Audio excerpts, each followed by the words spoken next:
for the arrival of their excellencies, and remain standing for the playing of the national anthem and prayer.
Be seated.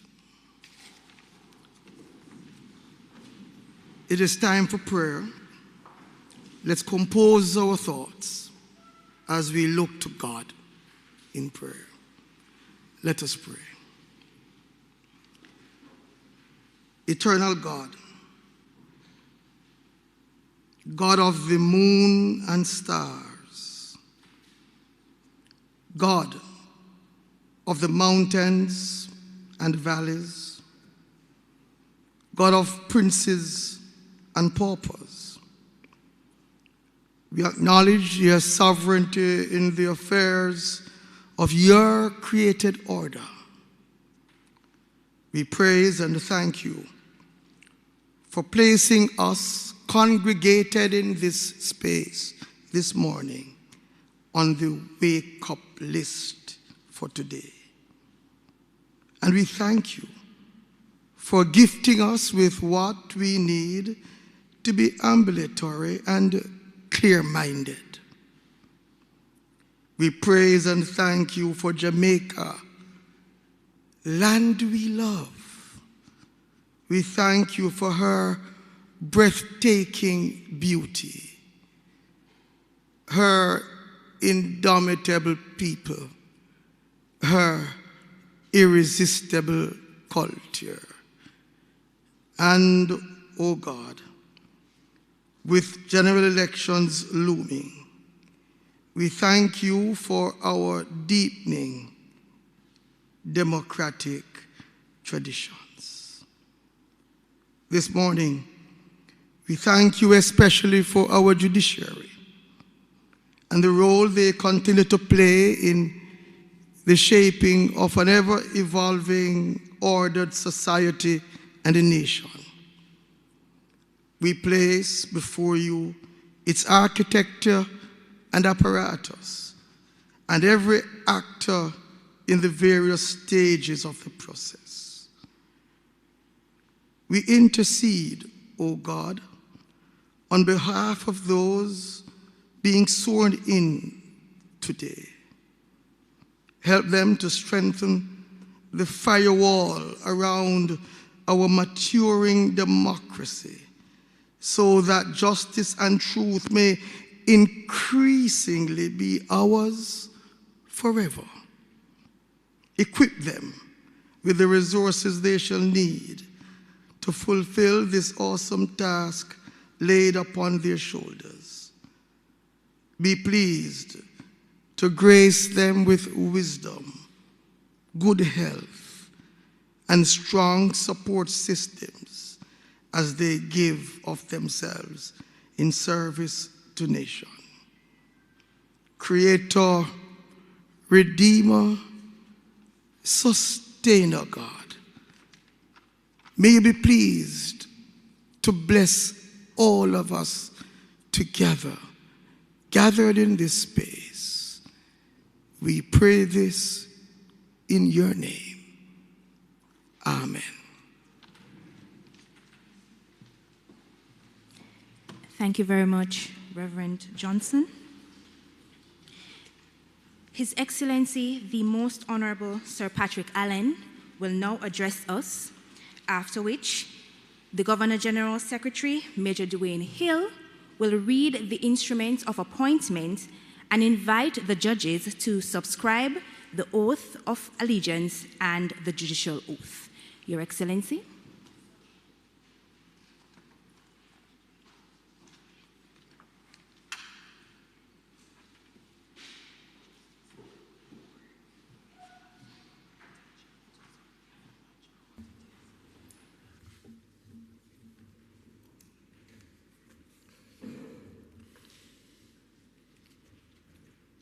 The Honorable Mr. Justice Brian Sykes, Chief Justice, Honorable Mrs. Justice McDonald Bishop, President of the Court of Appeal, other members of the Judiciary, members of the Judicial Service Commission, judges to be sworn, Reverend Carl Johnson, pastor of the Philippa Baptist Church. Ladies and gentlemen and guests viewing on the online platforms, good morning. Thank you, Reverend Johnson, for invoking the blessings on us. I would also like to publicly extend my congratulations to you, my friend, on your historic elevation as the first Caribbean national to be elected president of the Baptist World Alliance. Congratulations. This appointment is a shining testament to your decades of faithful service, visionary leadership, and unwavering commitment to the church and the wider society. Thank you. Today, we also formally acknowledge and celebrate the appointments of 10 members of the judiciary to serve in higher posts, 5 permanently and 5 in an acting capacity. Each appointment, whether permanent or acting, carries with it the full weight of public trust and judicial responsibility. Serving as a judge in this 21st century Jamaica means doing so in a period of significant transformation. Digital innovation is reshaping the courtroom, and public demand for transparency and accountability continue to rise. Our justice system continues to adapt without compromising fairness, dignity, or the principles of the rule of law. Judiciaries worldwide face mounting caseloads, limited resources, and I see the Chief Justice raise his head as I touched on that. And the demands for a rapidly evolving society, from the society. Fortunately for us, we have a judicial system not only possessing capacity to deliver justice, but to lead through the changes. Your resilience and ability to embrace modernization while upholding judicial tradition are commendable. It is with pleasure, therefore, that I recognize the judges being appointed today. The Honorable Mrs. Georgiana Fraser, a puisne judge, being appointed to the Court of Appeal. Ms. Stephanie Orr, Master in Chambers, being appointed a puisne judge. Mrs. Sharon Millwood Moore, Senior Deputy Director of Public Prosecutions, being appointed also a puisne judge. Her Honor, Miss Opal Smith, Senior Judge of the Parish Court, being appointed a puisne judge. Her Honor, Mrs. Luciana Jackson, Judge of the Parish Court, being appointed Master in Chambers.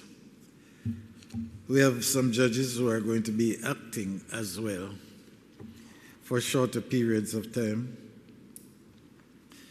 The Honorable Mrs. Justice Lorna Shelley Williams, Senior Puisne Judge, to act as Judge of Appeal for this period. In the Supreme Court, Her Honor Mrs. Tracy Ann Johnson, Senior Judge of the Parish Court, to act as puisne judge with effect from September 16. Mrs. Kamar Henry Anderson, Master in Chambers, to be appointed to act as puisne judge with effect from September 16. Her Honor, Mrs. Yvette Wentworth Miller, Senior Judge of the Parish Court, to act as Master in Chambers for the same period of time.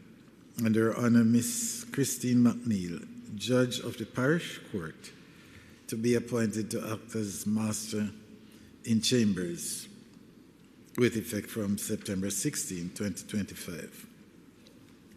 May your appointments reflect not only your legal intellect, but the nation's trust in your independence, character, and sense of duty, as you are called to uphold constitutional values, to lead with integrity, and to ensure justice remains accessible to all Jamaicans.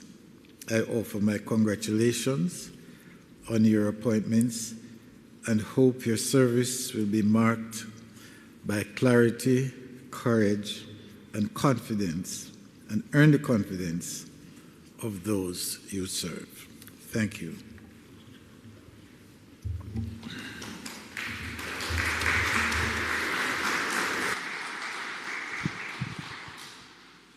To the Honorable Mrs. Justice Georgiana Jacqueline Fraser, greetings. Whereas subsection 2 of section 104 of the Constitution of Jamaica provides that judges of the Court of Appeal shall be appointed by the Governor General by instrument under the broad seal on the advice of the Judicial Service Commission. And whereas a vacancy has arisen, and whereas the Judicial Service Commission has advised that you, Georgiana Jacqueline Fraser, should be appointed as Judge of the Court of Appeal. Now therefore, know ye that I, Patrick Linton Allen, Governor General of Jamaica, reposing full trust in your zeal, ability, and discretion, do hereby, in exercise of the power vested in me by the Constitution of Jamaica, appoint you, the said Georgiana Jacqueline Fraser, as Judge of the Court of Appeal for the purposes of the Constitution of Jamaica, with effect from the 22nd of September, 2025.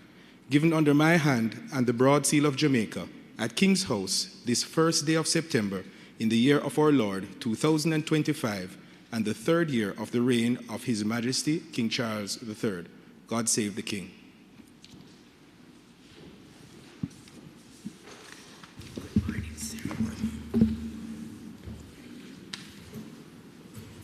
I, Georgiana Jacqueline Fraser, do swear that I will be faithful and bear true allegiance to Jamaica, that I will uphold and defend the Constitution and the laws of Jamaica, and that I will conscientiously and impartially discharge my responsibilities to the people of Jamaica, so help me God. I, Georgiana Jacqueline Fraser, do swear that I will be faithful and bear true allegiance to Jamaica, that I will uphold and defend the Constitution of Jamaica, and that I will administer justice to all persons alike, in accordance with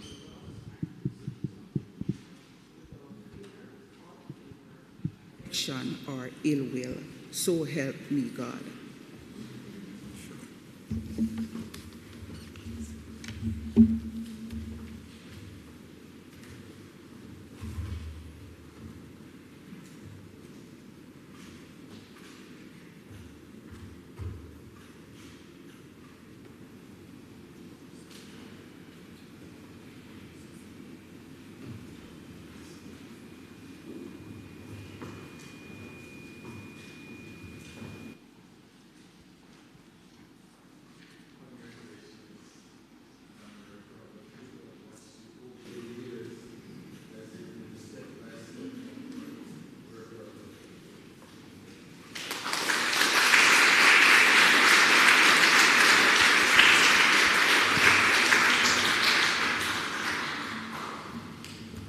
To the Honorable Mrs. Justice Lorna Elizabeth Shelley Williams, greetings.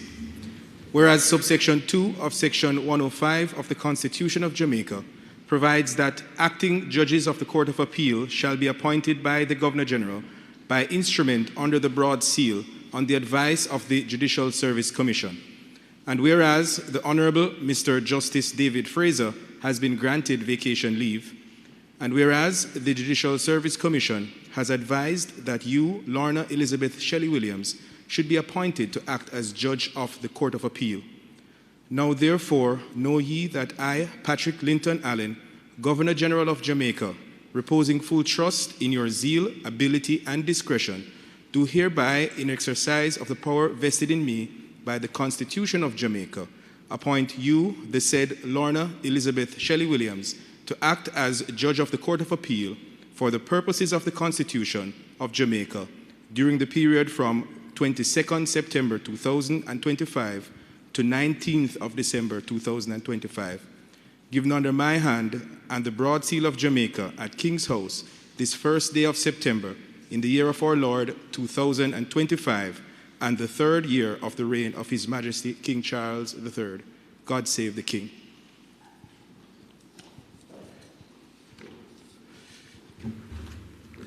Good to see you this morning.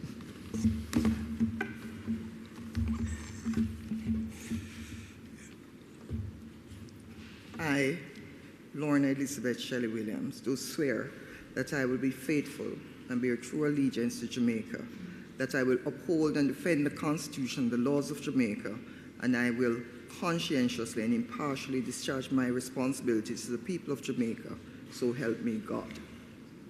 I, Lorna Elizabeth Shelley Williams, do swear that I will be faithful and bear true allegiance to Jamaica, that I will uphold and defend the Constitution of Jamaica, and that while acting in the office of Judge of the Court of Appeal, I would administer justice to all persons alike in accordance with the laws and usages of Jamaica without fear or favor, affection or ill will. So help me God.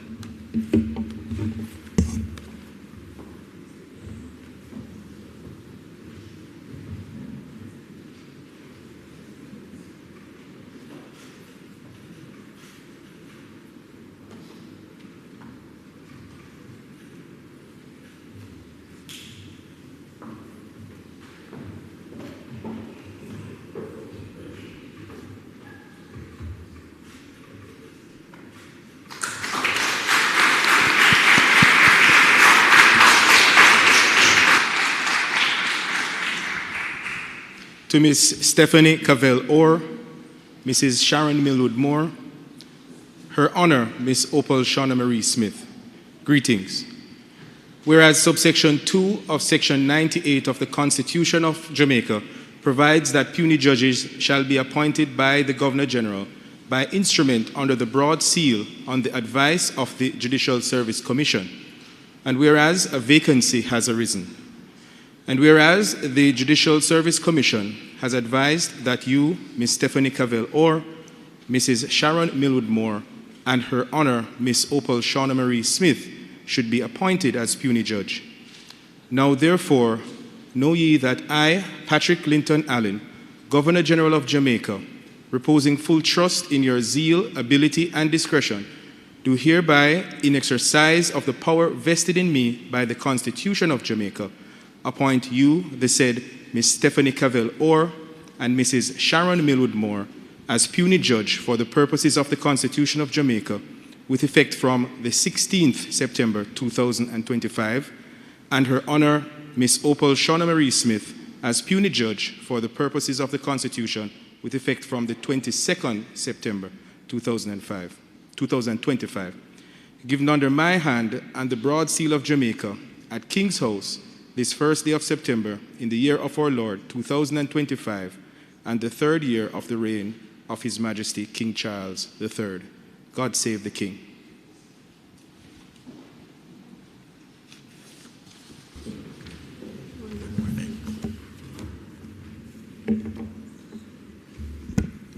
Thank you.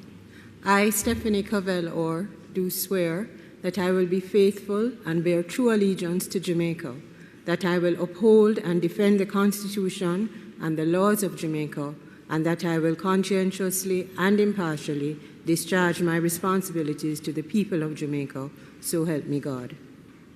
I, Stephanie Cavell Orr, do swear that I will be faithful and bear true allegiance to Jamaica, that I will uphold and defend the Constitution of Jamaica, and that I will administer justice to all persons alike in accordance with the laws and usages of Jamaica, without fear or favor, affection or ill will, so help me God.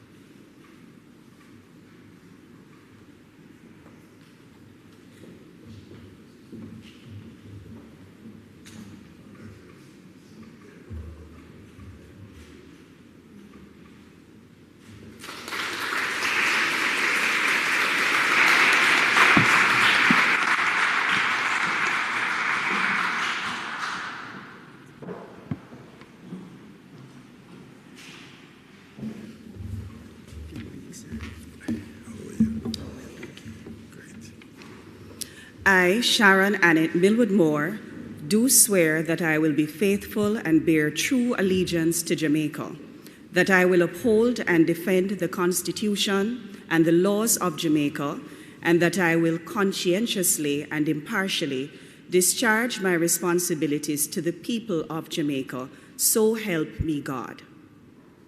I, Sharon Annette Millwood Moore, do swear that I will be faithful and bear true allegiance to Jamaica, that I will uphold and defend the Constitution of Jamaica, and that I will administer justice to all persons alike in accordance with the laws and usages of Jamaica, without fear or favor, affection or ill will, so help me God.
I, Opal Shawn Marie Smith, do swear that I will be faithful and bear true allegiance to Jamaica, that I will uphold and defend the Constitution and the laws of Jamaica, and that I will conscientiously and impartially discharge my responsibilities to the people of Jamaica. So help me God. I, Opal Shawn Marie Smith, do swear that I will be faithful and bear true allegiance to Jamaica, that I will uphold and defend the Constitution of Jamaica, and that I will administer justice to all persons alike in accordance with the laws and usages of Jamaica, without fear or favor, affection, or ill will. So help me God.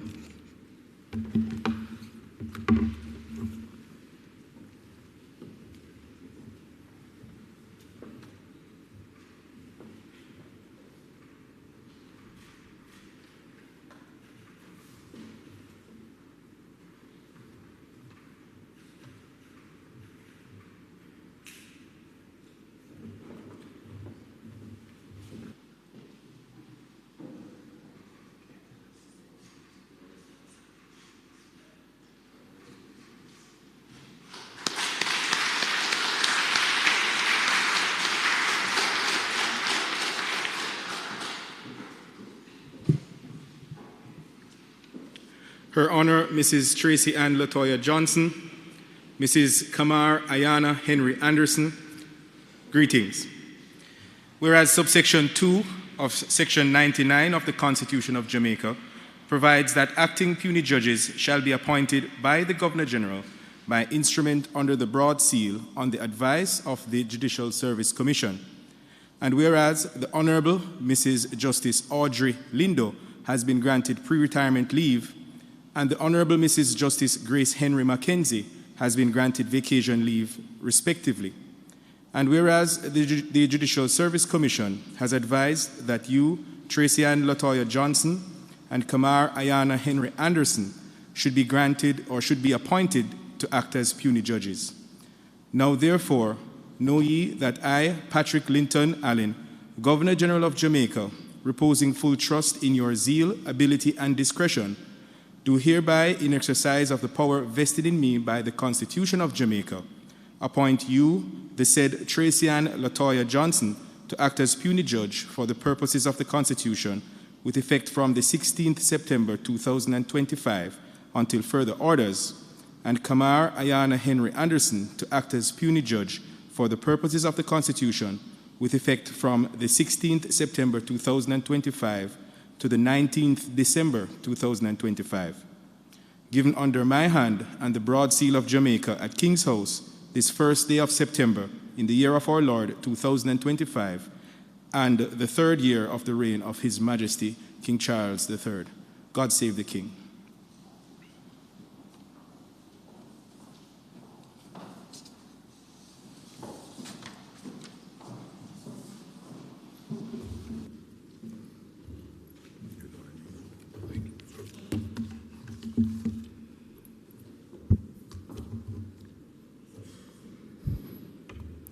I, Tracy Ann Latoya Johnson, do swear that I will be faithful and bear true allegiance to Jamaica, that I will uphold and defend the Constitution and the laws of Jamaica, and that I will conscientiously and impartially discharge my responsibilities to the people of Jamaica, so help me God.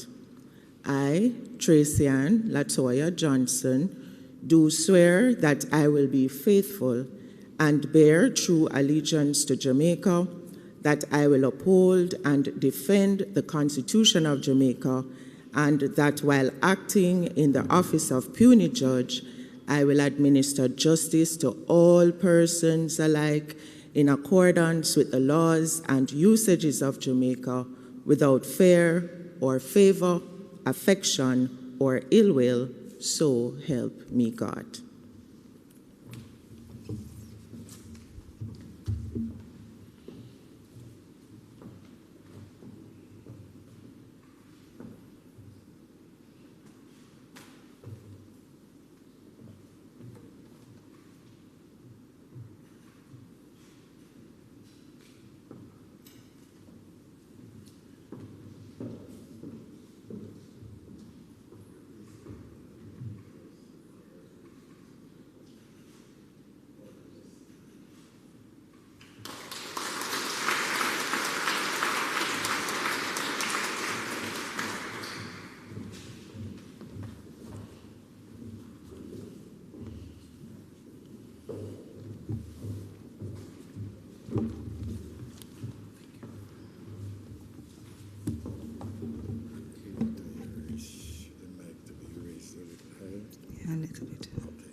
I, Kamar Ayana Henry Anderson, do swear that I will be faithful and bear true allegiance to Jamaica, that I will uphold and defend the Constitution and the laws of Jamaica, and that I will conscientiously and impartially discharge my responsibilities to the people of Jamaica, so help me God. I, Kamar Ayana Henry Anderson, do swear that I will be faithful and bear true allegiance to Jamaica, that I will uphold and defend the Constitution of Jamaica, and that while acting in the office of Puisne Judge, I will administer justice to all persons alike in accordance with the laws and usages of Jamaica without fear or favor, affection or ill will, so help me God.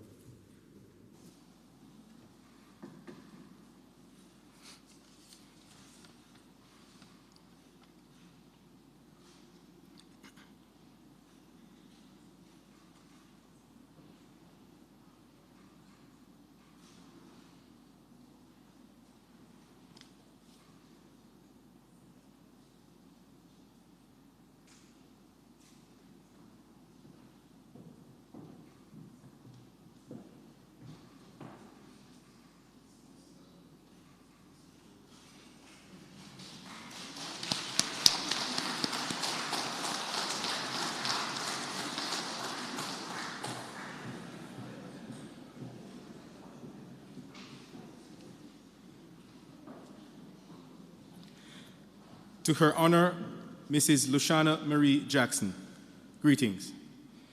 Whereas pursuant to Section 112 of the Constitution of Jamaica, the Governor General may make appointments to certain offices connected with the courts of Jamaica as may be prescribed by Parliament.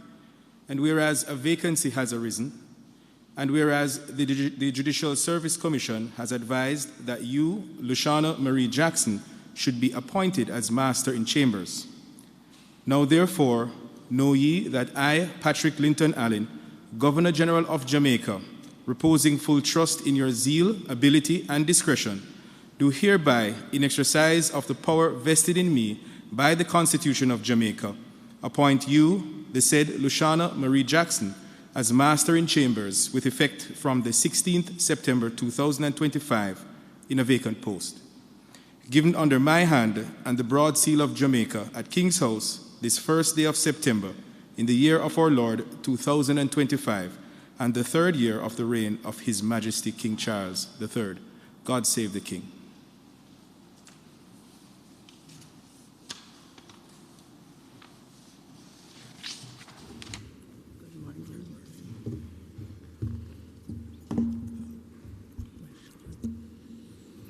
I, Lushana Marie Jackson, do swear that I will be faithful and bear true allegiance to Jamaica, that I will uphold and defend the Constitution and the laws of Jamaica, and that I will conscientiously and impartially discharge my responsibilities to the people of Jamaica, so help me God. I, Lushana Marie Jackson, do swear that I will be faithful and bear true allegiance to Jamaica, that I will uphold and defend the Constitution of Jamaica, and that I will administer justice to all persons alike in accordance with the laws and usages of Jamaica without fear or favor, affection or ill will, so help me God.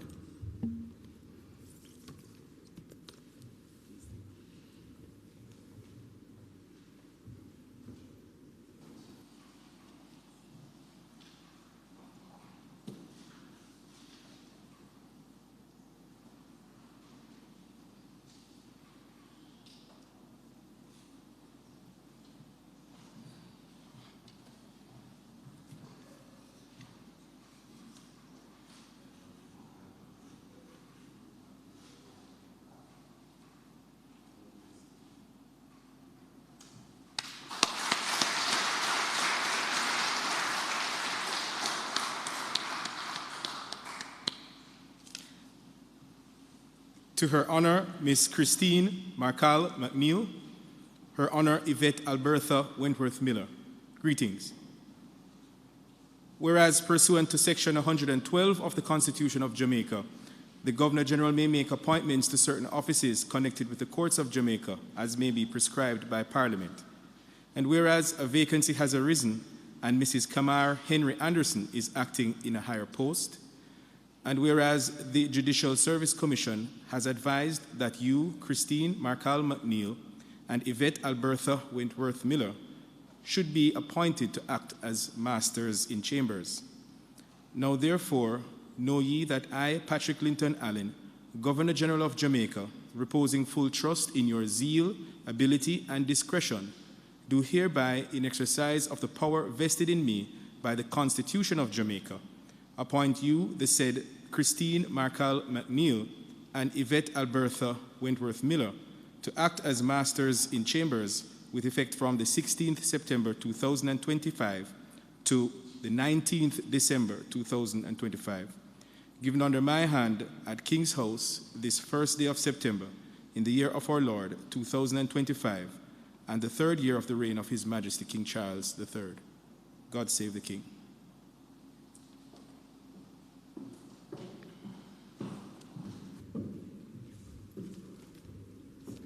Excellency. Morning. Thank you. I, Christine Marcal McNeil, do swear that I will be faithful and bear true allegiance to Jamaica, that I will uphold and defend the Constitution and the laws of Jamaica, and that I will conscientiously and impartially discharge my responsibilities to the people of Jamaica, so help me God. I, Christine Marcal McNeil, do swear that I will be faithful and bear true allegiance to Jamaica, that I will uphold and defend the Constitution of Jamaica, and that while acting in the office of Master in Chambers, I will administer justice to all persons alike in accordance with the laws and usages of Jamaica without fear or favor, affection or ill will, so help me God.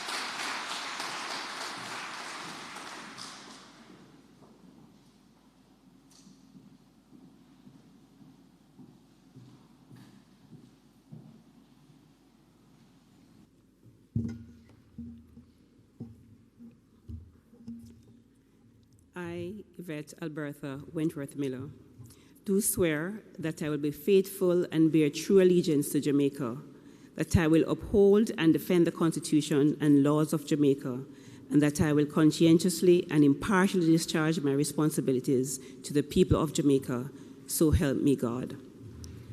I, Yvette Albertha Wentworth Miller, do swear that I will be faithful and bear true allegiance to Jamaica, that I will uphold and defend the Constitution of Jamaica, and that while acting in the office of Master in Chambers, I will administer justice to all persons alike in accordance with the laws and usages of Jamaica without fear or favor, affection or ill will, so help me God.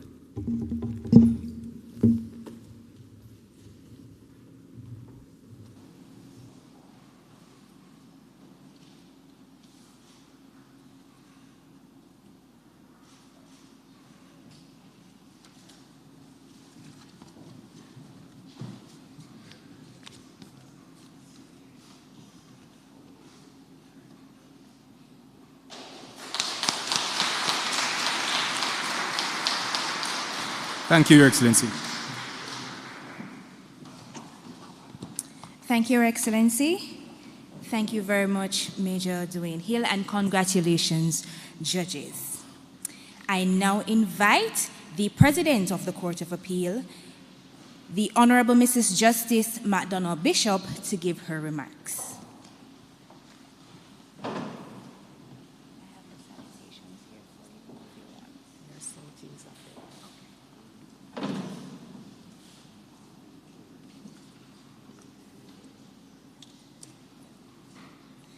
Your Excellency, the Most Honorable Sir Linton Allen, Governor General, Honorable Mr. Justice Brian Sykes, Chief Justice, Justice Dr. Chantal Onanao, I'm sure I don't get that right, but visiting judge of the Caribbean Court of Justice, Justice Patrick Brooks, retired president of the Court of Appeal, judges of the Court of Appeal and the Supreme Court serving and retired, and I salute Justice Lloyd Hibbert, former judge of the Supreme Court, retired judge of the Supreme Court, members of the Judicial Service Commission, Chief Parish Court Judge, if present, and Masters in Chambers, Senior Parish Court Judges and Parish Court Judges, Reverend Carl B. Johnson, most beloved historic pastor of the historic Filippo Baptist Church, of which I am a member, and the Chief Justice is a member. Newly appointed judicial officers, family and friends of the newly appointed judicial officers, personnel and staff of the Supreme Court and the Court of Appeal and Court Administration Division, members of the media, distinguished ladies and gentlemen, both present and online, good morning. It is both an honor and a responsibility to address you today on this occasion dedicated to the appointment of 10, I think my count, correct me, members of the judiciary, notably an all-female group. This is in keeping with the modern trend, which I find troubling, despite the fact that I am a female, and the Chief Justice whispered to me that we soon have to take affirmative action on behalf of the men. But that's a matter for another day. You may read my article on the United Nations website where I asked, whither the men? It gives you an insight into the gender imbalance in the Jamaican judiciary that we as women are inspired by, but we still need to see the men.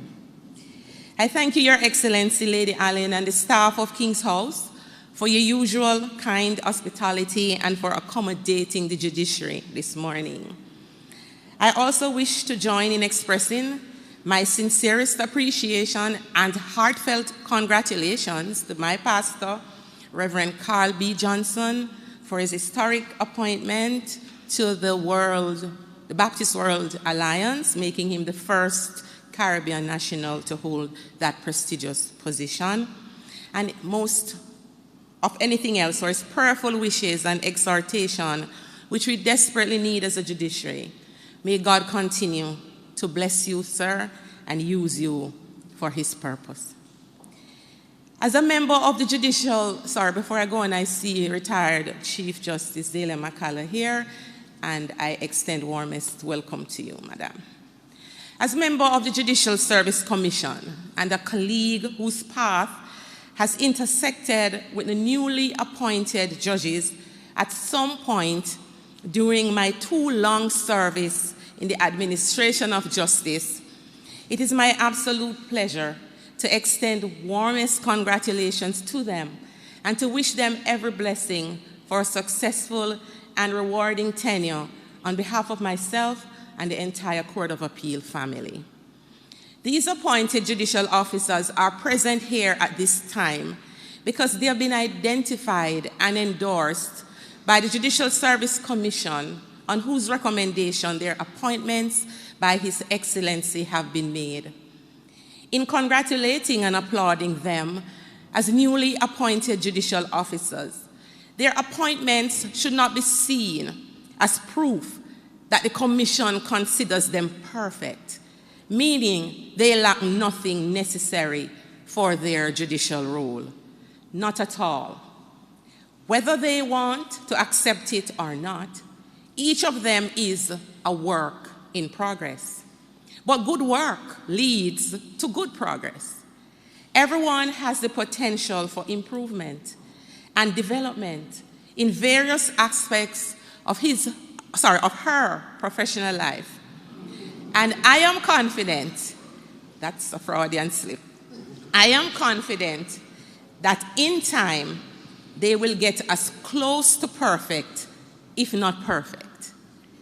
What their appointment is meant to signify, Your Excellency, is a recognition that they are valuable members of the judiciary who, with time, experience, greater exposure, and maturity, will become some of the finest judicial officers our country has ever produced.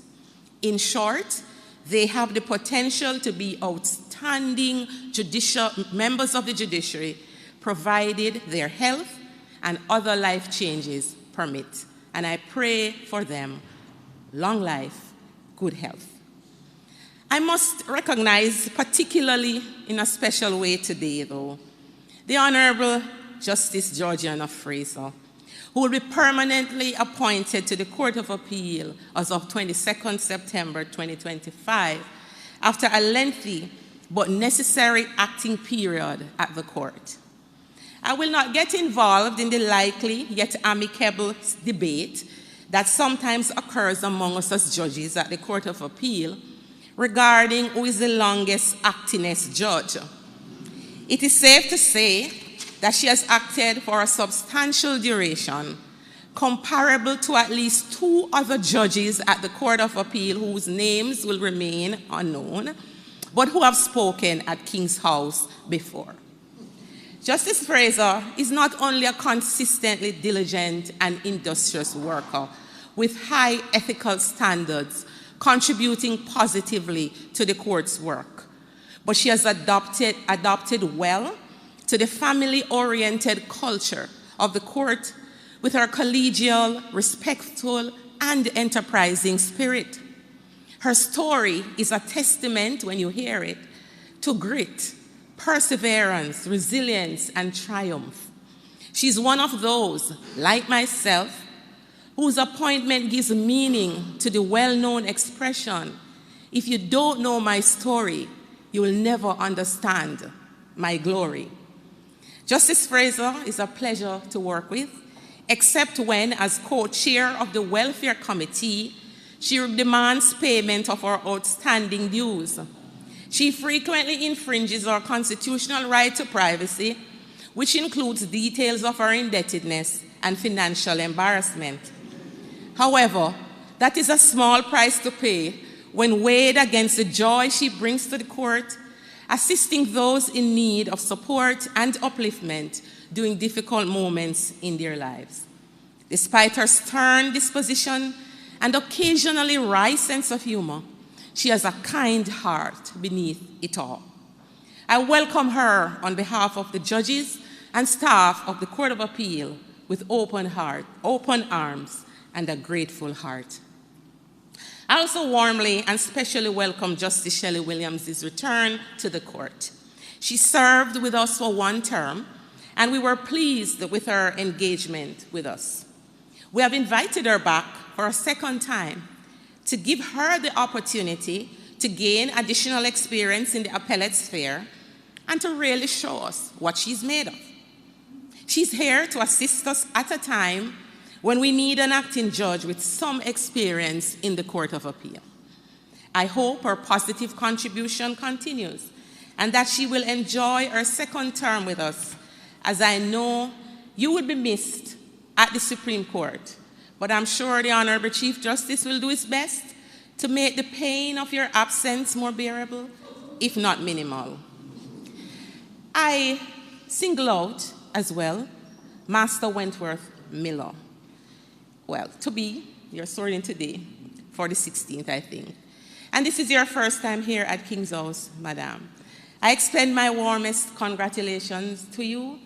I know if we stand on your reputation for hard work and exemplary leadership, you will do well as Master in Chambers. You have earned the reward and award of the Chief Justice, what is it, award for Chief Justice Excellence Award, and I'm sure you live up to that and you will not disappoint. I also have to single out, I can't because it's 10 of them, but the 3 who have been appointed fully today, Justice Stephanie Orr, Justice Millwood Moore, and Justice Opal Smith. Our paths have intersect many times at many stages in the judiciary, and they know I wish them well. I wish them every success that the post has to offer.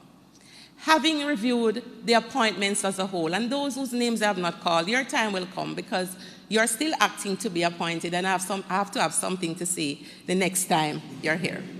So having viewed the appointments as a whole, I am confident that the Jamaican judiciary remains in good hands with these appointments.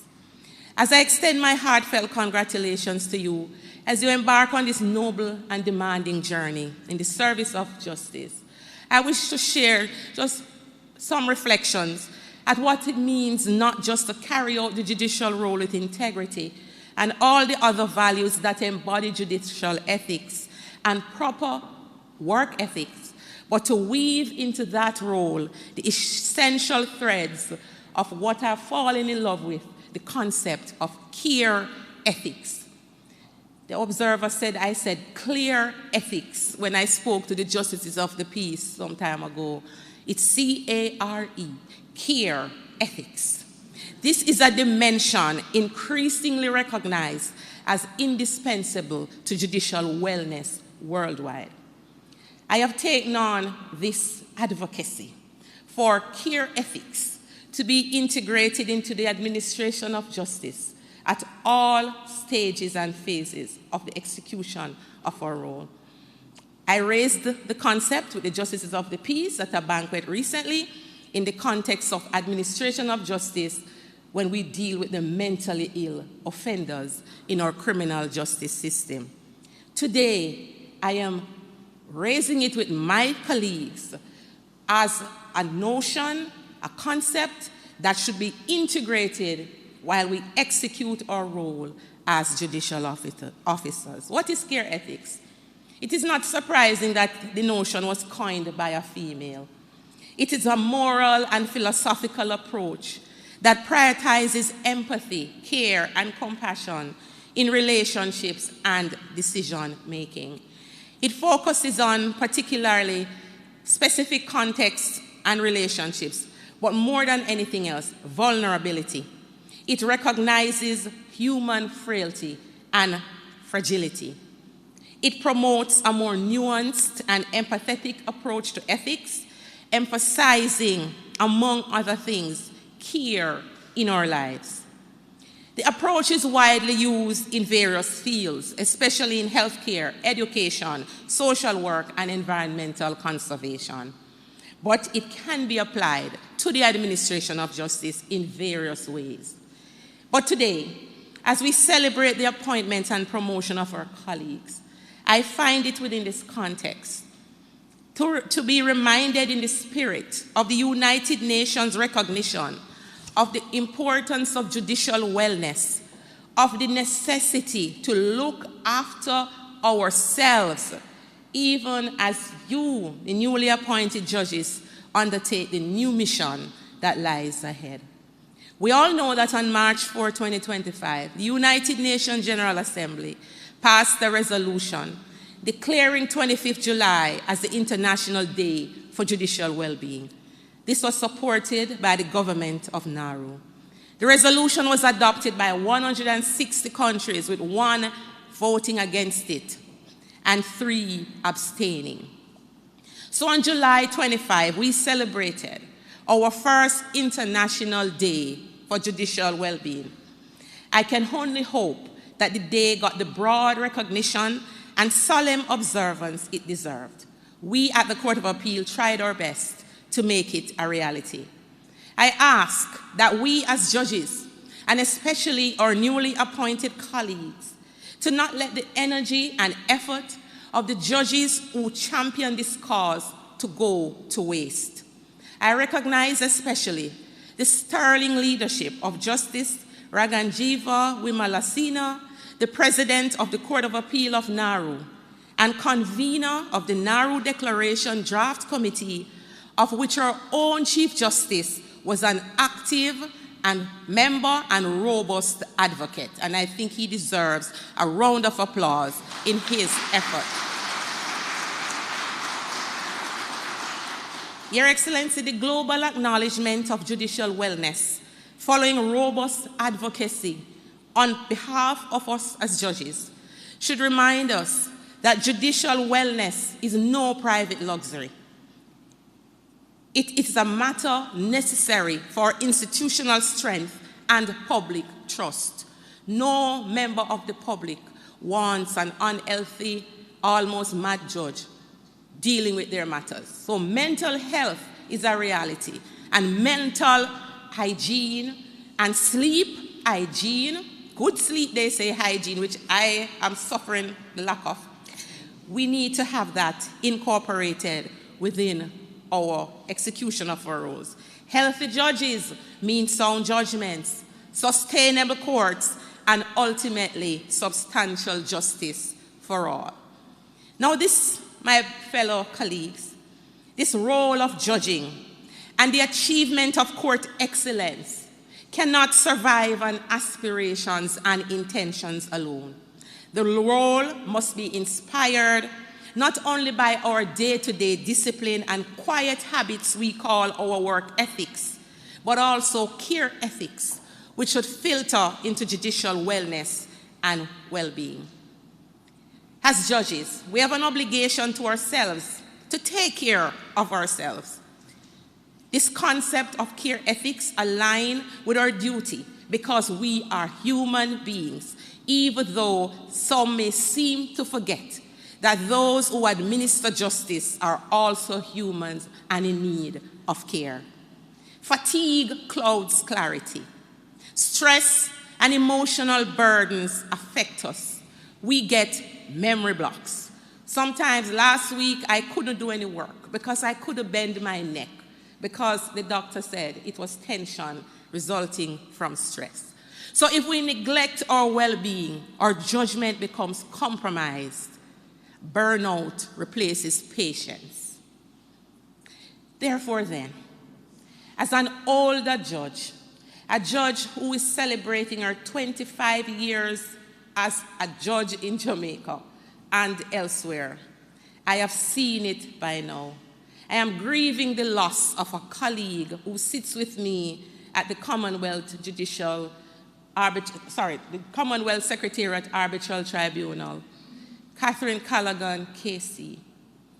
I wasn't hearing from her for a while, and I got this pressing need to write to her about 2 Wednesdays ago. I wrote to her, I got no response. And I mentioned it to my husband and said, how come Catherine has not responded? I don't like that. Only to find 2 days later, I got news. She passed away. Catherine's passing has taught me that we are all equal in the sight of God. Illness can take us. She was blonde, slim, beautiful, and brilliant. And it taught me that you're not too brilliant to die. You're not too white to die. And my address today is really in honor of her memory, that as judges, as lawyers, in fact, as human beings, we must practice self-care. So I implore the newly appointed judges not to view your freshly minted roles as ones that should be confined to the technical administration and enforcement of the law. The ability to perform the judicial role well is not sustained by intellect alone. And every day I remember my dear former president, Justice Dennis Morrison. Executing the judicial role requires judicial ethics, strong work ethics. However, sustaining those ethics requires wellness, which encompasses physical, mental, and spiritual. Each supports the other. So as one author puts it, self-care is a popular term, but often misunderstood. It's not only about taking bubble baths or drinking green juice. It's about the energy behind what we do or don't do and how we should show up for ourselves. It's about tending and talking to ourselves in ways that enhance the genuine well-being of our mind, body, heart, and soul. So while you concentrate on the court's performance standards, which I'm sure the Chief Justice will talk about, and data guiding our daily judicial work, take a moment to focus on your vital statistics. Women, you must know your numbers. Keep an eye on your bust line, your waistline, your hip line. Keep a tab of your measurements while you search for precedents. Be aware of your blood pressure, heart rate, cholesterol levels, to name a few. Practice self-care, as work without balance will take us nowhere. It can cause serious burnout, serious illness, and ultimately death. So today, let us commit to honor the dignity of the judicial role by discharging it with courage and all the ethical values embodied in our judicial code of conduct. That's one. Second, to uphold the highest standards of work ethics. And three, and most importantly, practice care of your colleagues. Do not contribute to workplace toxicity. Contribute to a healthy working environment. Contribute to the health and welfare of your families, because when the work is over, is your family alone, if they stand with you, that are likely to be left standing with you. But above all, care for yourselves, because every day you look in that mirror, the only person that will be with you until the end is yourself. So embrace wellness as a vital part of being truly fit for judicial office. As I close, I leave you with the words of Eleanor Brown, who aptly puts it: rest and self-care are so important. When you take time to replenish your spirit, it allows you to serve others from the overflow. You cannot serve from an empty vessel. Maya Angelou, one of my favorite poets, directed, as you grow older, and I'm there, you will discover that you have two hands, one for helping yourself and the other for helping others. True strength, my colleagues, Your Excellency, ladies and gentlemen, lies not in unbroken endurance, but in knowing when to rest, when to reflect, and when, above all, to seek help. By creating a culture where care is valued, we strengthen not only ourselves, but the entire institution of justice. So, colleagues, take the best care of yourselves as you embark on this new or continuing phase of your life. I make this address in the memory of a dear colleague of the United Kingdom. Thank you. May it please Your Excellency.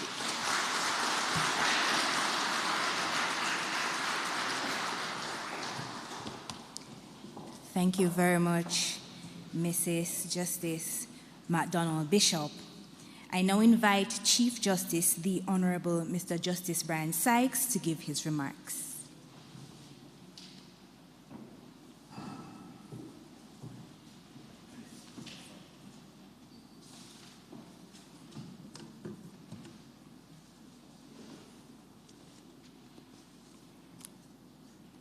Let me adopt the protocol established by the President.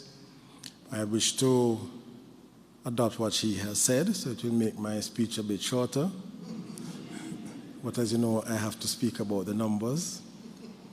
So I wish to thank His Excellency for accommodating us. You would have observed that we are here about 2 weeks ahead of when we usually are. We made the request to His Excellency, and we thank you, sir, for considering our request and accommodating us at this very early period in September.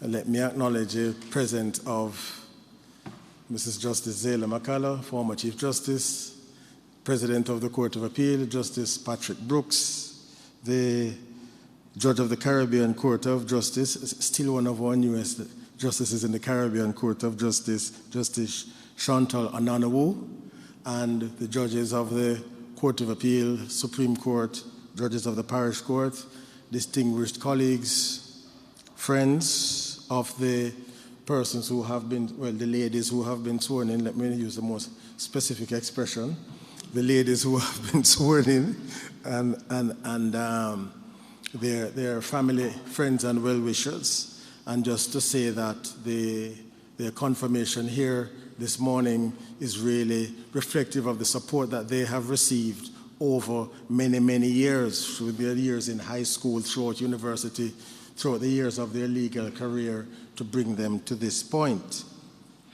So when we are gathered here this morning, we're celebrating not just the strengthening of the judiciary, but also the very foundation upon which our nation's prosperity rests. As we appoint, whether permanently or acting, these distinguished judicial officers, we reaffirm our commitment to a justice system that serves not just the cause of justice, but the dreams of approximately 3 million Jamaicans, certainly within our borders, and those who are overseas as well, who maintain a strong interest in Jamaica through the various diaspora organizations, because they too have a critical and keen interest in following the development in Jamaica, both political and otherwise.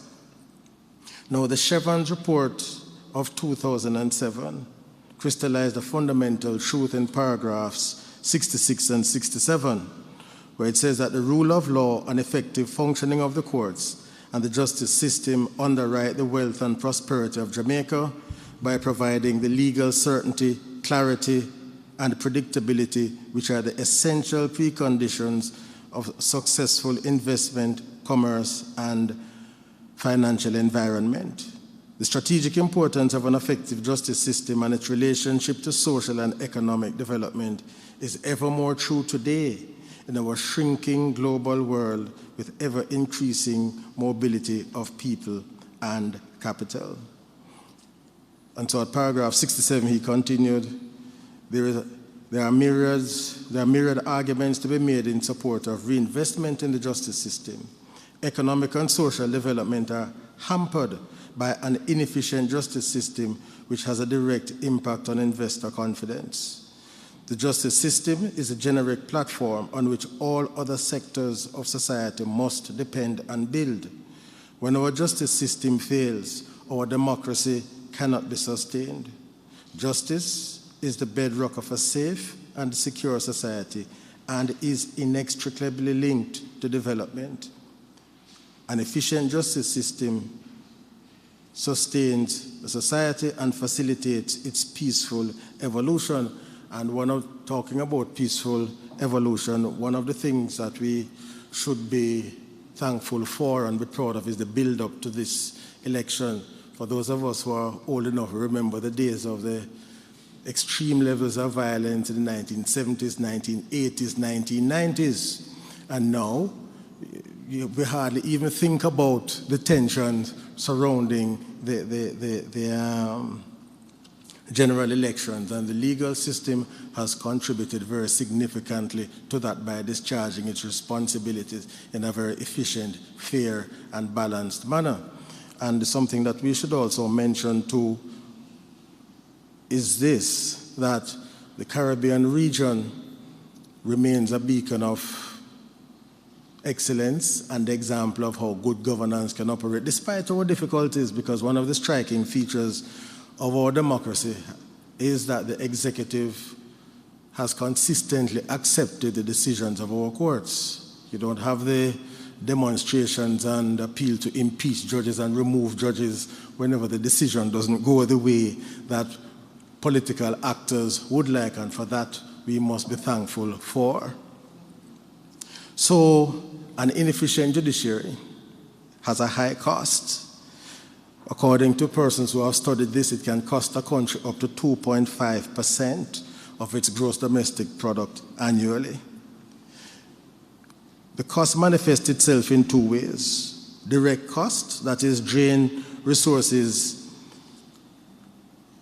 immediately out of businesses, out of the pockets of citizens who are engaged in litigation, escalating legal fees, lost business opportunities, the mounting administrative expenses for backlog cases, and the bureaucratic burden of an overburdened system. There are indirect costs. You have the emotional cost, the emotional toll that it takes on citizens, on litigants, and also we as judicial officers have to be mindful of persons who may use the legal system as a weapon and not as a means to arrive at a just solution. Unfortunately, I have received not many letters, thankfully, but I have received complaints from members of the public who complain that the adjournments, sometimes too frequent, are actually depriving them of justice because it is now simply too costly to remain in the process. In fact, I received one complaint from a mother who was involved in a custody dispute. And she says this dispute started when the child was 4. The child is now 8. And the case is not yet finished. She was complaining about the fact that each time she comes to court, she is told that the lawyer for the gentleman is engaged in another court somewhere in Jamaica. And she is asking, well, when will this end? So as judicial officers, while we apply the technical law, and it may be sound, but every case is about a live, flesh and blood human being waiting on the outcome to get on with their lives. It's not just about the law, as important as that is. It's not just about the evidence, as important as that is, but it's about the human being. And sometimes it's not the litigant. You have a knock-on effect beyond the litigant, the family, because it takes significant resources to engage in litigation, particularly in the Supreme Court and in the Court of Appeal, where they have to come into Kingston to get their matters heard, other than the rural circuits. So just to say to the judicial officers who have been appointed this morning, keep that in mind. So as you go about your duties on a daily basis, it's not just a case, it's not just a number, it is a live, flesh and blood human being waiting on an outcome that they can make decisions about how they live their lives and organize themselves. So at this point, we have 2 judges appointed to the Court of Appeal. So they are joining a court now that for 3 consecutive years has disposed of more cases than cases coming in, and most recently last year, according to our statistician, it's 117.94%. And this makes our Court of Appeal one of the most productive courts in the Commonwealth Caribbean.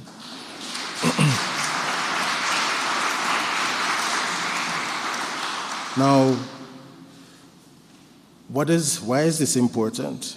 Because when we speak about efficiency, there's always the argument or the proposition that it is antithetical to justice.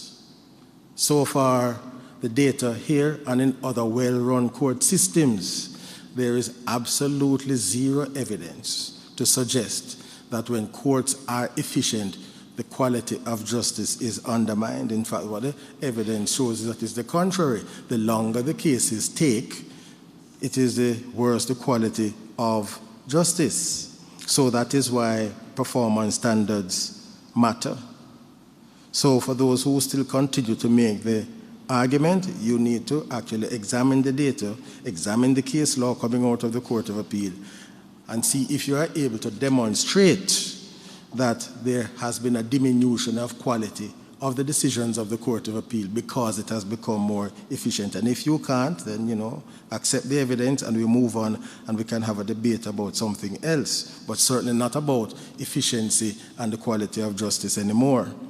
The Supreme Court not where we need to be, but it has improved significantly, has an overall clearance rate of 83% the first time in living memory or recorded history. So that is some 17% below where we need to be, but nonetheless we have to be thankful because we are coming from below 40%. So we are moving in the right direction. As far as the parish courts are concerned, they continue to be among the most efficient courts at that level in the Commonwealth Caribbean. And our statistician tells us in the wider Latin American region, and certainly the statistician also tells us that our legal system overall is one of the best in the Caribbean and Latin American region in terms of productivity. So the parish courts have also experienced something remarkable, and that is a reduction in the time standards. So we are now able to say that our new time standard, the outer band is 20 months, down from 24 months. So we are now saying that for criminal cases, the standard cases are supposed to be completed in, or simple cases in 90 days, standard cases 180 days, complex cases 12 months, highly complex 20 months. Why that will be possible? Because the net backlog of cases is now under 5%, which really means that there is no backlog to impede the flow of cases through those courts, something that we have been striving for and that we have now achieved that. So, but this has to be supported by appropriate technology. And this is where the Ministry of Justice, not to blame, but just to remind them that they need to provide the funding for the integrated electronic case management system that we have been talking about now for the better part of 3 years. A visit to Rwanda 3 years ago. The Rwandan delegation came here 2 years ago, and we are still at the point of talking, something that we excel at. Now, the judiciary, I would suggest to us, we have to begin to think of it, though we do so in terms of saying that it's a co-equal arm of government. But what does that really mean in practical terms? The Vision 2030 gives us, and also the Chevron's report of 2007 give us a perspective there. The judiciary forms part of the governance structure, and Vision 2030 is our plan to become a more developed society. And within that, the judiciary has a vital role to play in terms of the timely resolution of disputes. One of the indices that the World Bank uses is the ease of doing business within any particular jurisdiction, and one of the measures is the time that it takes to enforce judgments. And so the longer it takes, then academic writers are suggesting it has an impact at the rate of interest at which investors can borrow money, because the lenders want to know, is there a quick and easy but fair method to collect my debt in the event that I need to take that action? So these improvements, when we talk about the numbers and performance standards, is also our way of contributing to Vision 2030 and economic development. And so to Justices Georgiana Fraser and Justice Lorna Shelley Williams, your elevation to the Court of Appeal places you at the apex of our judicial hierarchy, at least in Jamaica. You will shape Jamaica's legal landscape for generations, because you have to keep in mind that for the vast majority of Jamaicans, the Court of Appeal is in fact their final court. The very few cases actually go on to the Judicial Committee of the Privy Council. So your decisions there are critical, and we have no doubt that you will discharge your responsibilities effectively. To the judges of the Supreme Court, Justices Stephanie Orr, Millwood Moore, Opal Smith, and the acting Judge Justice Kamar Henry, you are sitting in a court, a critical intersection, where, as they say, law meets life. You resolve disputes affecting livelihoods, property rights, conduct constitutional and judicial review of executive action, and create legal precedents, not necessarily binding, but certainly persuasive, both in the Supreme Court and for the parish courts. So your role there is absolutely vital. The timeliness of it is absolutely critical. So we don't want persons to be opting for suboptimal solutions because the processes take too long. And just in keeping again with data, you will notice that persons have been trying to transform what should really be claim forms into fixed date claim forms. But there's a rational reason for it. The data tells us that because on average, the fixed date takes 3.3 years and the claim form is 4.46. That's a reduction of 12 months. So any rational actor is going to try to convince every judge that this claim form really is a fixed date claim form and this is where I need it to be because there's a 12-month taking off the time. To the masters, you assume a role and perform a function that is vital to the efficiency of the Supreme Court. You are what we would call the workhorses of the civil litigation system. You manage pre-trial processes, conduct case management conferences, and ensure the smooth progress towards trial. Your work directly impacts clearance rates and time standards central to our strategic objectives. The Vision 2030 calls for Jamaica to become the place of choice to live, work, raise families, and do business. This is not going to happen without an efficient and fair legal system. And so to all our judges here, you are vital to Jamaica achieving developed country status, if not by 2030, but not far removed from that. And so your work ethic has been recognized, your diligence has been recognized, your proficiency has been recognized, and if we note from the youthful appearance of the appointees this morning, we expect a lot of vigor and energy, and they bring, Your Excellency, not just judicial experience, but they actually contribute effectively to the other activities of the court. And the President mentioned that I'll be missing Justice Lorna Shelley Williams. Well, when the time came for her to go over, they started missing her from that moment, and that will continue until she returns at the end of the term. But just to make the point to persons that running a judiciary is not just about trying cases. There are other committees and subcommittees that they take up a lot of your time and commitment to get the judiciary running efficiently. And so all these ladies here have demonstrated over time their commitment to excellence and their commitment to service to the people of Jamaica, because being a judge, it is really a calling, it's not just a job. That is what is going to keep you up at 1 o'clock in the morning, or if you go to bed earlier, wake up at 3 o'clock in the morning to be reading and preparing and for the next day's work. So it is really a labor of love. So our business plan calls for Jamaica to have a world-class judiciary, utilizing innovation and technology for efficient service delivery. And our appointees will ensure that this objective is met. So the future of our nation rests not on distant promises, but on the daily excellence of institutions, the judiciary, that we have strengthened today with these appointments. Let us move forward together, confident in our path and commitment to our shared destiny. Thank you very much.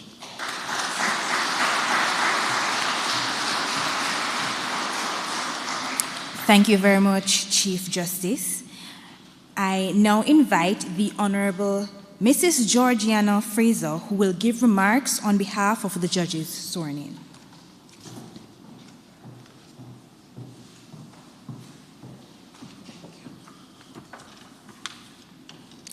I must say I was gearing up for the second half of the Chief Justice's speech and leaning back to get that second gear, but I was disappointed.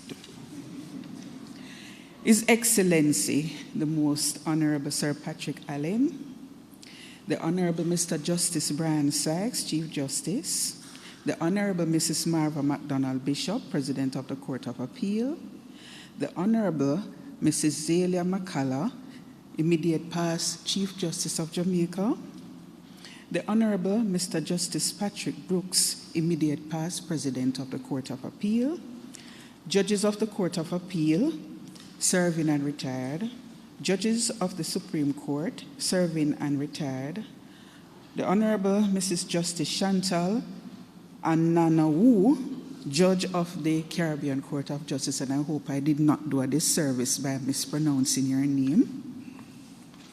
Members of the Judicial Services Commission, Reverend Carl Johnson, Parish Court Judges, distinguished ladies and gentlemen, present and on the live platform, good morning all. Your Excellency, it is both an honor and a privilege to stand here today and offer words of gratitude on behalf of myself and my esteemed colleagues who have been appointed to the Court of Appeal and the Supreme Court, whether in a permanent or an acting capacity. Today, we celebrate not only individual achievements, but also collective service, dedication, and integrity that continue to strengthen and enrich the fabric of our judiciary. The Honorable President made note earlier that all the appointees are females.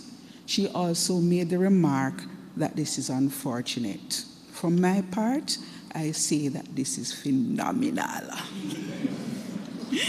As I reflect on the appointments we celebrate today, I am reminded of the many points at which my path has intersected with many of my colleagues and at different stages of our professional journeys, whether as clerk of courts, Crown Counsel in the Office of the Director of Public Prosecutions, resident magistrates, or parish court judges, and later as judges of the Supreme Court. In some cases, I have shared experiences with them in all these capacities, witnessing their growth and steadfast commitment to justice. And this has been both humbling and inspiring, and it fills me with pride to stand alongside them today as we take on new responsibilities in the service of justice together. Now, it is therefore only fitting that we pause to acknowledge and celebrate their achievements and to extend our heartfelt congratulations as they assume their appointments. Standing with me as a fellow appointee to the Court of Appeal is my colleague, Justice Lorna Shelley Williams. This is not our first occasion being sworn in together. I had the honor of welcoming her to the Court of Appeal in an acting capacity in January of 2024, and I am honored to do so again today. To be sworn in once more alongside Justice Shelley Williams is no mere coincidence. Chief Justice, be warned, but providence itself. Our paths have moved in rhythm, sometimes side by side, sometimes intersecting at decisive moments. Today, as we took our oath, it felt less like chance and more like a herald of greater things yet to come, not just for us, but for the continued strengthening of justice in our nation.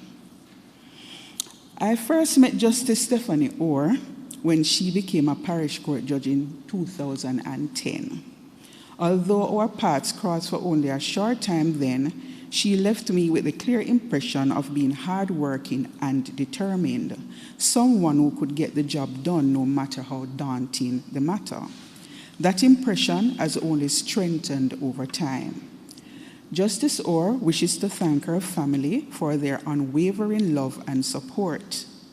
Although her late parents, Eileen and Chester Orr, are no longer with us, their influence endures, especially her father's, whose footsteps she proudly follows in the Supreme Court. She also acknowledges with gratitude the guidance of Justice of Appeal, Mrs. Nicole Foster Pusey, Miss Justice Gloria Smith, retired, Mr. Patrick Foster, King's Counsel, Mr. Crafton Miller, and Miss Monique Harrison, all of whom contributed to her growth and development. Justice Sharon Millwood Moore is a seasoned practitioner of over 20 years at the bar. Our paths first intersected when she commenced her prosecutorial appointment at the Office of the Director of Public Prosecutions. Our subsequent courtroom encounters always left me with a deep respect for her preparation, skill, and delivery. She acknowledges the goodness of God in guiding her journey and expresses heartfelt gratitude to her family, friends, church, and community for their steadfast support. She credits her parents, Joyce and Bertram Millwood, both devoted civil servants, for instilling in her the values of honesty, discipline, and integrity.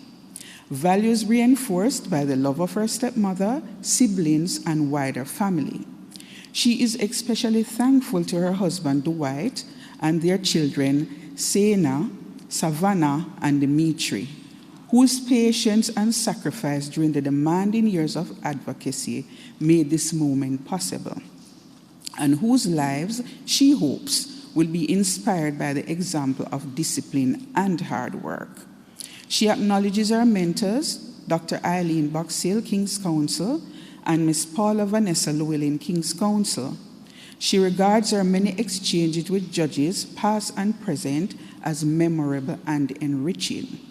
Specifically, she continues to be guided by the wisdom of President McDonald Bishop, Justices of Appeal, Ms. Jennifer Straw and Ms. Paulette Williams, as well as Justice K. Beckford, retired, Justice Marjorie Cole Smith of blessed memory, and many other judges of the Supreme Court. Justice Opal Smith is another colleague with whom I share a professional journey. I first met her about in 2002 in St. Mary, where she was then assigned as a clerk of courts. Our paths crossed again at the office of the DPP and later in 2008 when she became a resident magistrate. In 2022, she was appointed to act as a puisne judge, and today that service has culminated in her permanent appointment to the Supreme Court. Justice Smith honors her parents, Mr. H.F. Smith and Mrs. Elmine Smith, as well as her siblings Cherie, Dale, Tanis, and Naomi, for their unwavering love and support. To her daughter Shadi, affectionately known as Handbag, she credits you as her grounding rock and greatest inspiration.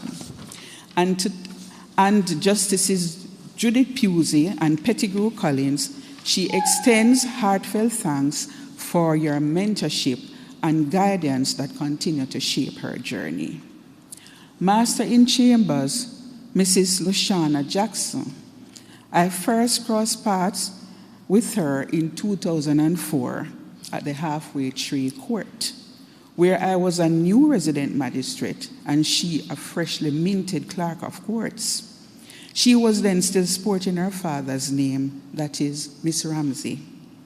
We both learned resilience in one of the country's most demanding courts. Her journey reflects hard work, resilience, and determination to succeed. Today, she also honors her village, whose love and support has helped her shine. And that consists, amongst others, her parents, Celia and Gillette Ramsey, her husband, Omar, her children, Lucas and Luna, her mother-in-law, Mrs. Nigel Jackson, and her siblings, Jason, Kenisha, Gregory, Philippa, Melissa, and Martin. We also acknowledge Your Excellency, the judicial officers who have been entrusted with acting appointments, Justice Tracy Ann Johnson and Justice Kemar Henry Anderson, as also Masters Christine McNeil and Yvette Wentworth Miller. Your Excellency, I make bold to say that together, these appointees represent strength, continuity, and the bright future of our judiciary. All these appointees have risen steadily through the service as clerks of court, prosecutors, counsel at the private bar, parish court judges, proving their hard work and perseverance that they are well suited to the higher office and calling of the judiciary. I have every expectation, and it is my sincere wish, that those serving in an acting capacity will in the near future be permanently confirmed so that their full contribution to justice may be secured. Your Excellency, for me, this moment is one of deep reflection and humble appreciation. After serving in an acting capacity in the Court of Appeal intermittently over the last 4 years, I have always been mindful that the permanence of such an office lies not in one's own hands. Today's appointment marks the end of a long and faithful chapter of waiting. This is the beginning of a new, fully committed chapter. I am deeply grateful for the confidence that has been reposed in me by Your Excellency, the Honorable Chief Justice, the Honorable President of the Court of Appeal, and the Judicial Services Commission. I thank you for the opportunity to serve in this esteemed court. I am deeply conscious of the solemn trust that accompanies this appointment to the Court of Appeal. As our national hero, the Right Excellent Marcus Mosiah Garvey reminded us, the ends you serve that are selfish will take you no further than yourself, but the ends you serve that are for all will take you into eternity. I take these words to heart. This appointment is both humbling yet weighty. It serves as a reminder that the role of a judge, and particularly that of an appellate judge, is not to wield power, but to safeguard fairness, ensure clarity in the law, and uphold the rights of every citizen who looks to the court for redress. It is a call to serve, not ambition, but justice. This moment is not just an honor for myself alone, but a responsibility I accept on behalf of the people of Jamaica, and in faithful service to the rule of law and the principles that sustain our democracy. In accepting this appointment to the Court of Appeal, I pledge to serve Jamaica faithfully, guided by the principles of justice. My journey through the justice system has not been an easy road, but it has been a purposeful one. I began my legal career in 1995, fresh from the Norman Manley Law School, with my first assignment as a clerk of the court in the then resident magistrates court in the parish of St. Catherine. That 3-year-long experience taught me the rhythm of courtroom life from the ground up and grounded my understanding of justice at the community level. From there, I sojourned to the Office of the Director of Public Prosecutions, where I was privileged to contribute to the administration of justice at the national level and to gain a prosecutorial perspective that would later inform my work on the bench. In 2004, I returned to the courtroom, this time as a resident magistrate, a role now recognized as judge of the parish court, where I had the honor of dispensing justice on the front lines of the system. Nearly a decade later, in 2013, the Honorable Mrs. Justice Zelia McCullough, the then Chief Justice, offered me the opportunity to serve as an acting puisne judge in the Supreme Court. In 2015, I was appointed to that office on a permanent basis. That journey has now brought me to this seat in the Court of Appeal, a place I regard of great responsibility and even greater duty. Your Excellency, I am proud to say, mine has been a journey marked by service in almost every tier of the judiciary. Each phase has brought new insights, new responsibilities, and a deepening respect for the solemn duty that we as judges are called upon to fulfill. To those of my colleagues who now join the ranks of the Supreme Court, I say this: the path we walk is not always easy, but it is noble, vital, and deeply needed. Our commitment to impartiality, discipline, and justice is what underpins the rule of law and secures public confidence in our institutions. But Your Excellency, my story did not begin in a courtroom or a law library. It began in the quiet corners of childhood. It was shaped by people, more so women,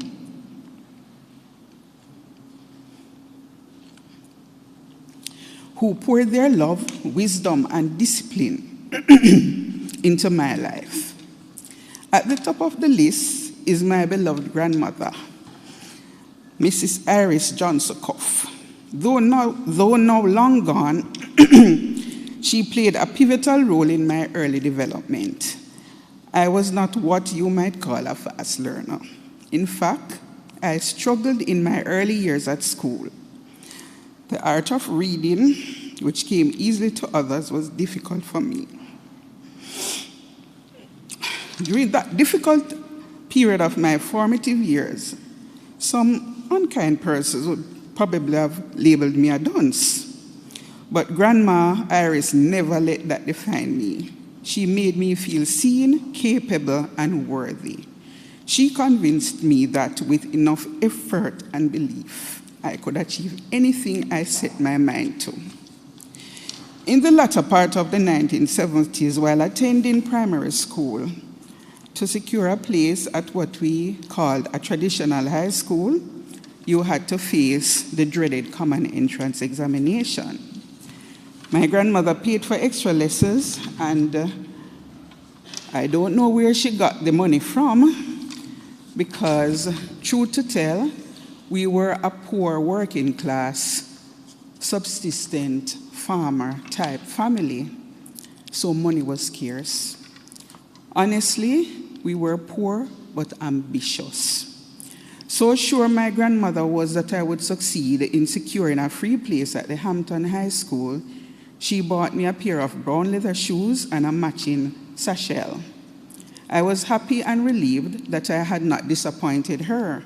And for the first year of high school, I wore those shoes and carried that bag with great pride. Sadly, Grandma passed away while I was still in first form, but her belief in me has followed me every step of my life's journey. After Grandma's passing, I moved to Kingston to live with my mother, Mrs. Rita Foster Castell, of blessed memory. She was a force to be reckoned with, sharp-witted, no nonsense, with an acerbic tongue that could cut you to the quick. But she was endlessly encouraging. She would often say to me, "Put your head to your lesson, my pitney, and don't make no boy come fool you up and blight your prospects." Mama always encouraged me to reach high, to keep striving, and to go after what others might have thought was beyond my grasp. Mama stood by me through high school and beyond, through marriage, the birth of my 2 children, and many, many crossroads. We never always saw eye to eye, perhaps because we were so much alike. But Mama was a solace and a source of strength when I needed her the most. I must also honor my maternal aunts, Lolita Cuff, who is deceased, and Merlina Cuff Mackenzie, who is with us today, and standing in the role of matriarch. These 2 women were mothers to me in every sense, showing up for school events, guiding me through the mysteries and growing pains of girlhood, and stepping in whenever I needed them. Auntie Merle, as the surviving embodiment of my grandmother and mother, I salute you. To my sister, Desiree, otherwise called Angela, my confidant and partner in crime, you are gone but not forgotten.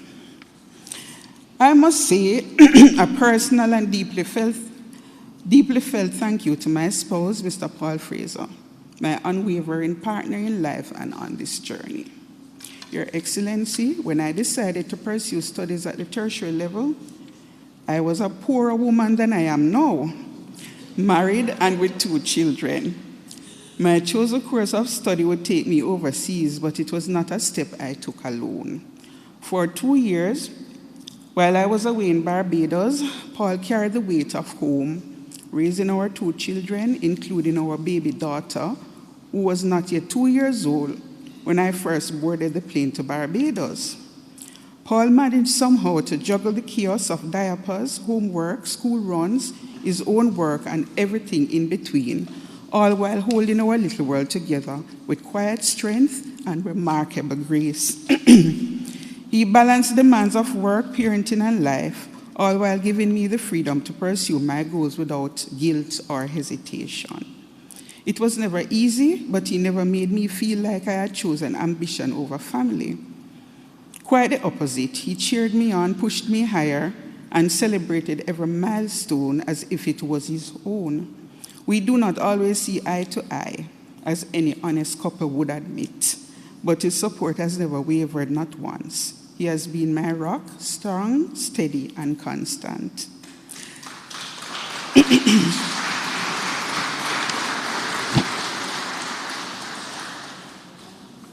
Thank you, Paul, for standing by me through thick and thin, for believing in me when I doubted myself, and for giving me the space to grow while holding our family close. I am endlessly grateful. This moment is yours as much as it is mine. My beloved children, Paul Jr. and Peter Gay, I cannot thank you enough. The demands of this profession have not always been easy to carry. Studying late into the night, working weekends, missing school events, you have borne those sacrifices alongside me and often without complaint. I thank you for your patience, your support, and your love. There are a host of people who have been and still are mentors to me in my professional journey. I run the risk of offending because I might inadvertently omit names I should call, but here goes. The late Mr. Dennis C. Morrison, retired president of the Court of Appeal, my former teacher, and the man who stood for me and called me to the bar in 1995. Mr. Justice Lloyd Hibbert, retired, who took me under his wings like he did so many others at the DPP's office and made me one of his protégés. Miss Justice Gloria Smith, retired, always dispensing sage advice and constructive criticisms.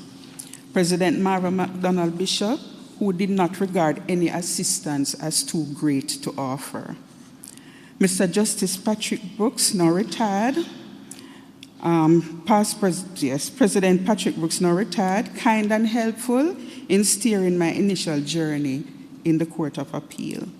Ms. Justice Jennifer Straw, my resident magistrate, who in my salad days I was her clerk of courts. She was influential in my decision to aspire to become a judge. There are many other judges past and present whom I wish to thank. Mrs. Ellen Radlin, my supervisor at the National Family Planning Board, the woman who encouraged me to return to school and realize my dream of becoming a lawyer. Last but by no means least, my greater family members, my Uncle Lockett, my siblings, Dean, Denzel, Marie, and Shelley-Ann, I thank you. Your Excellency, all these people, along with many others, helped me along the path of my journey, whether through encouragement, tutelage, or some other act of kindness. They contributed significantly to my growth and development. Their assistance has been priceless. On behalf of all of us receiving appointments today, I would like to express our deepest gratitude to, first of all, God, who has seen fit to favor his handmaidens. I would also like to thank the many who have walked this road before us. Thank you for lighting the way. Thank you for challenging us, mentoring us, and believing in us. We are all mindful that we stand on your shoulders. You who have shaped our professional lives with wisdom, constructive criticism, and encouragement. To our families and loved ones, thank you for standing with us through long hours, through thick and thin. Your Excellency, on behalf of my colleagues and me, I assure you that as we assume our several responsibilities, we pledge to uphold the highest traditions of impartiality, dignity, and humility. We are mindful that each decision of the court has consequences and extend far beyond the courtroom, shaping not only the lives of individuals but also the confidence of a nation in its institutions. As the late Honorable Robert Nesta Marley once reminded us, every man has a right to decide his own destiny. In guarding that right, the court must remain steadfast, independent, and fair. The scripture teaches us in Micah 6 verse 8, "What doth the Lord require of thee, but to do justly and to love mercy and to walk humbly with thy God?" Those words capture the very essence of judicial office: justice without partiality, mercy without weakness, and humility without compromise. We are mindful of the privilege it is to serve, not for ourselves, but for the people who look to the courts for fairness, clarity, and justice. We pledge to continue to serve with the same integrity, independence, and discipline that have always guided us. My colleagues, I challenge you to accept these appointments with humility and gratitude, and a renewed resolve to discharge your duties with integrity and fairness. I challenge you to commit yourselves anew to the promise of justice for all in a timely manner. Your Excellency, we make a solemn promise to continue serving with honor. I thank you.